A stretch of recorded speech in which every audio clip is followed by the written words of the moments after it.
Hello, everybody. Welcome to Storytime. I'll be reading today The Patchwork Quilt by Valerie Flournoy. Guess what, you guys? It's story time. This story is called The Patchwork Quilt, and it's by Valerie Flournoy, and the pictures are by Jerry Pickney.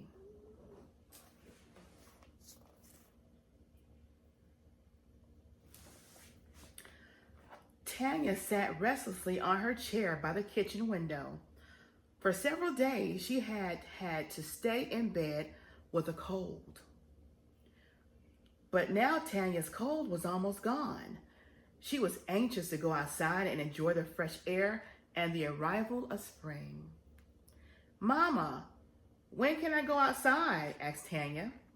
Mama pulled the tray of biscuits from the oven and placed it on the counter. "In time," she murmured, "all in good time." Tanya gazed through the window and saw her two brothers, Ted and Jim, and Papa building the new backyard fence. "I'm going to talk to Grandpa," she said. Grandma was sitting in her favorite spot, the big soft chair in front of the picture window. In her lap were scraps of material of all textures and colors. Tanya recognized some of them. The plaid was from Papa's old work shirt, and the red scraps were from the shirt Ted had torn that winter. "What you gonna do with all that stuff?" Tanya asked. "Stuff? This ain't stuff. These little pieces gonna make me a quilt, a patchwork quilt." Tanya tilted her head. "I know what a quilt is, Grandma. There's one on your bed, but it's old and dirty, and Mama can never get it clean." Grandma sighed.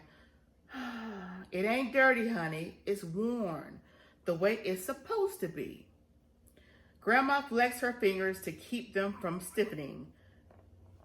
Like this. She sucked in some air and said, "My mother made me a quilt when I wasn't any older than you. But sometimes the old ways are forgotten." Tanya leaned against a chair and rested her head on her grandmother's shoulder. Just then, Mama walked in with 2 glasses of milk and some biscuits.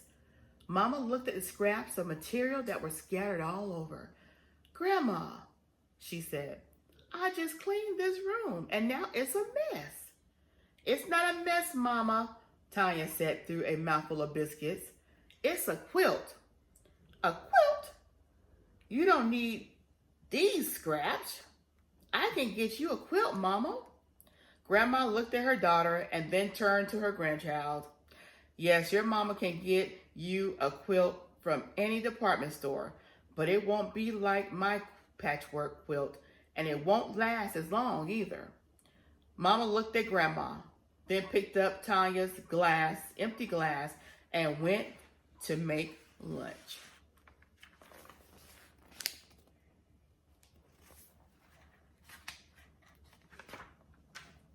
Grandma's eyes grew dark and distant. She turned away from Tanya and gazed out the window, absent-mindedly rubbing the pieces of material through her fingers. "Grandma, I'll help you make your quilt," Tanya said. "Thank you, honey.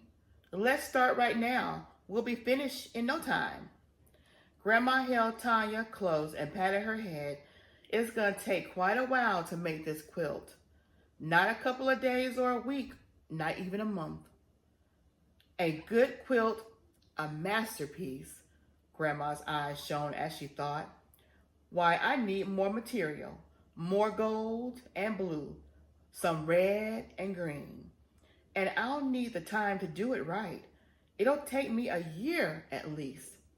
"A year?" shouted Tanya. "That's too long. I can't wait that long, Grandma." Grandma laughed. "A year ain't that long, honey.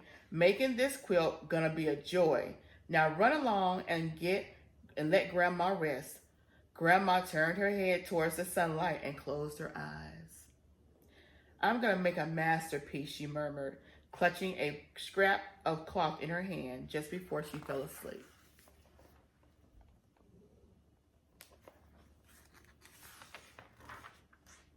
We'll have to get you a new pair and use these ones old rags, Grandma said as she hung the last piece of wash on the clothesline one August afternoon. Jim was miserable. His favorite blue corduroy pants had been held together by patches. Now they were beyond repair. Bring them home, bring them here, Grandma said. Grandma took part of the pant leg and cut a few blue squares. Jim gave her a hug and watched her add his patches to the others. A quilt won't forget. It can tell your life story, she said. The arrival of autumn meant school and Halloween. This year, Tanya would be an African princess. She danced around in the long flowing robes Mama had made from several yards of colorful material. The old bracelets and earrings Tanya had found in a trunk in the attic jiggled noisily as she moved. Grandma cut some squares out of the leftover scraps and added Tanya to the quilt too.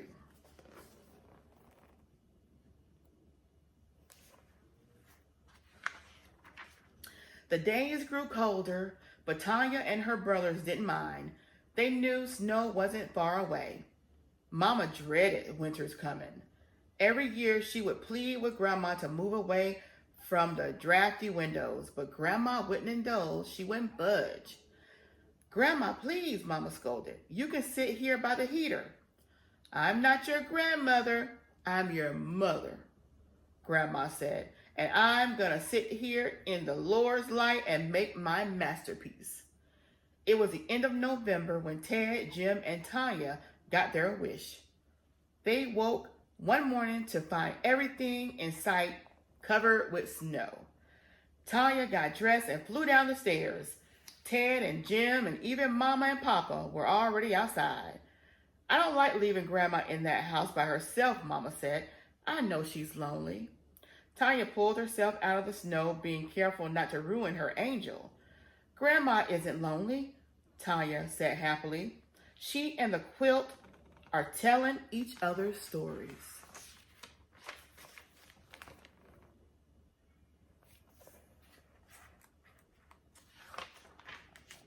Mama glanced questioningly at Tanya, telling each other stories. Yes, Grandma says a quilt never forgets. The family spent the morning and most of the afternoon sledding down the hill. Finally, when they were all numb from the cold, they went inside for hot chocolate and sandwiches. I think I'll go sit and talk to Grandma, Mama said. Then she can explain to me about our quilt. Our very own family quilt, Tanya said. Mama saw the mischievous glint in her youngest child's eyes. Why, I may just have to do that, young lady, Mama said as she walked out of the kitchen. Tanya leaned over the table to see into the living room. Grandma was hunched over, her eyes closed to the fabric as she made tiny stitches. Mama sat at the old woman's feet. Tanya couldn't hear what was said, but she knew Grandma was telling Mama all about the quilt and how this quilt would be very special. Tanya sipped her chocolate slowly. Then she saw Mama pick up a piece of fabric, rub it with her fingers, and smile.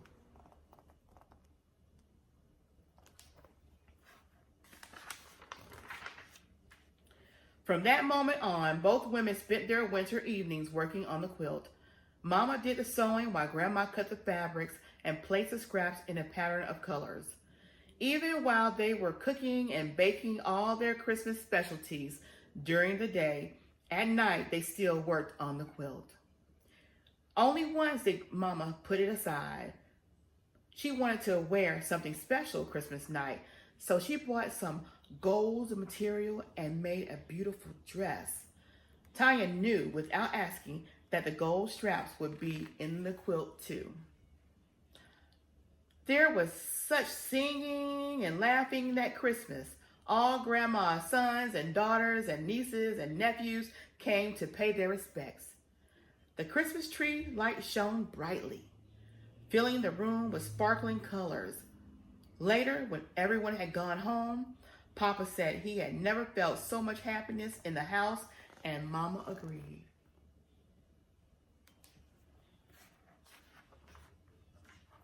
When Tanya got downstairs the next morning, she found Papa fixing pancakes. "Is today a special day too?" asked Jim. "Where's Mama?" asked Tanya. "Grandma doesn't feel well this morning," Papa said. "Your mother is with her now till the doctor gets here." "Will Grandma be all right?" Ted asked. Papa rubbed his son's head and smiled. "There's nothing for you to worry about. We'll take care of Grandma." Tanya looked into the living room. There on the back of the big chair rested the patchwork quilt. It was folded neatly, just as Grandma had left it. "Mother didn't want us to know she wasn't feeling well. She thought it would spoil our Christmas," Mama told them later. Her face drawn and tired, her eyes a puppy red. "Now it's up to all of us to be quiet and make her as comfortable as possible."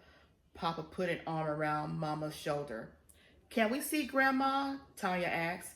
"No, not tonight," Papa said. "Grandma needs plenty of rest." It was nearly a week, the day before New Year's, before the children were permitted to see their grandmother. She looked tired and spoke in whispers.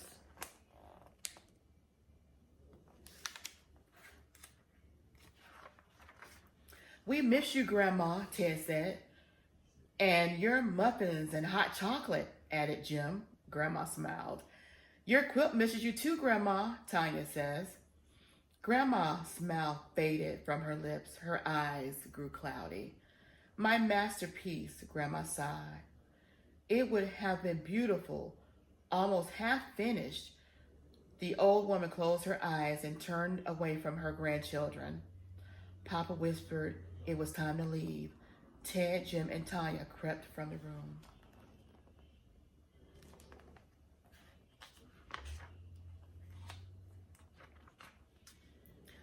Tanya walked slowly to where the quilt lay. She had seen Grandma and Mama work on it. Tanya thought real hard. She knew how to cut the scraps, but she wasn't certain of the rest. Just then, Tanya felt a hand resting on her shoulder. She looked up and saw Mama. "Tomorrow," Mama said. "New Year's Day is the beginning. After the dishes are washed and put away, Tanya and Mama examined the quilt." "You cut more squares," Tanya said, "while I stitched some patches together," Mama said. Tanya snipped and trimmed the scraps of material till her hands hurt from the scissors. Mama watched her carefully, making sure the squares were all the same size. The next day was the same as the last, more snipping and cutting. But Mama couldn't always be around to watch Tanya work. Grandma had to be looked after. So Tanya worked by herself. Then one night, as Papa read them stories, Jim walked over and looked at the quilt. In it, he saw patches of blue, his blue. Without saying a word, Jim picked up the scissors and some scraps and started to make squares. Ted helped Jim put the squares in piles while Mama showed Tanya how to join them.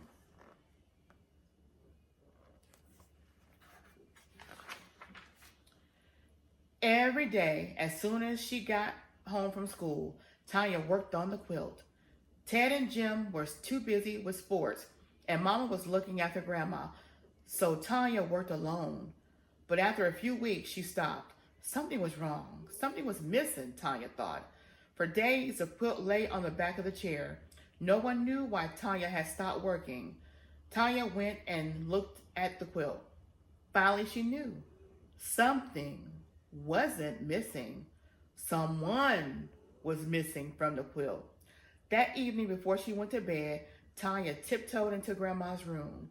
A pair of scissors in her hand, she quietly lifted the end of Grandma's old quilt and carefully removed a few squares.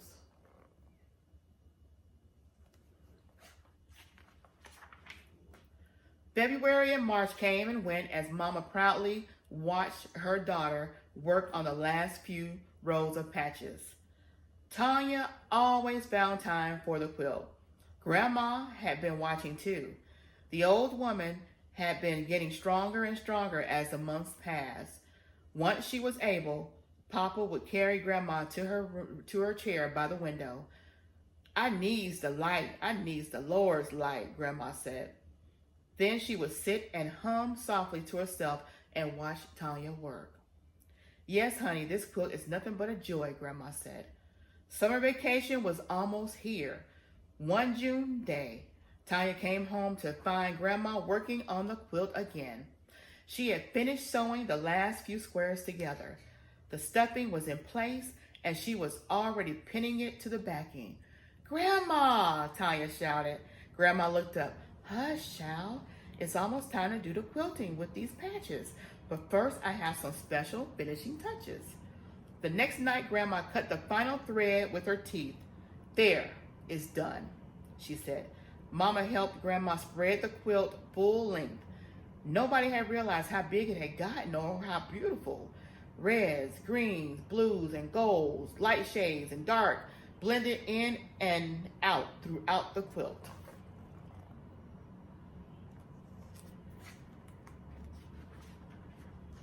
"It's beautiful," Papa said. He touched the gold patch, looked at Mama, and remembered. Jim remembered too. There was his blue and the red from Ted's shirt. There was Tanya's Halloween costume, and there was Grandma. Even though her patch was old, it fit right in.